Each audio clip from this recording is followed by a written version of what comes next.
Si tu dessines tes frames dans l'ordre, genre 1, 2, 3, 4, etc., tu fais probablement une erreur de débutant assez classique. C'est comme ça que je faisais au début, et je me demandais toujours pourquoi mes animations ne donnaient pas le résultat que j'espérais. Mais voici comment les animateurs professionnels fonctionnent. Ils ne commencent jamais dans l'ordre, ils font une planification. Et cette technique qu'ils utilisent s'appelle le pose-to-pose. On va apprendre par exemple cette animation d'un personnage qui jette une balle de baseball. D'abord, il faut placer les positions clés, qu'on appelle aussi keyframes. Ce sont les positions qui racontent l'histoire. Nos positions clés ici seraient de 3. Le personnage qui se tient droit debout, le personnage qui s'apprête à lancer la balle en tenant la balle en arrière et avec le poids transféré sur sa jambe arrière, et le personnage qui a le corps penché vers l'avant avec le bras tendu après avoir lancé la balle. Ensuite, on place les extrêmes.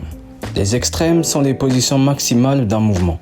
Ici, c'est lorsque le personnage s'apprête à reculer vers l'arrière, et la deuxième extrême, c'est notre position clé où le personnage a le corps penché vers l'avant et le bras tendu. Car oui, les positions extrêmes peuvent aussi être des positions clés. Après ça, on place l'intervalle principal, ou le breakdown pour mes anglais. Il permet la transition d'une position A à une position B. Ici, notre breakdown, c'est lorsque le personnage s'apprête à lancer la balle.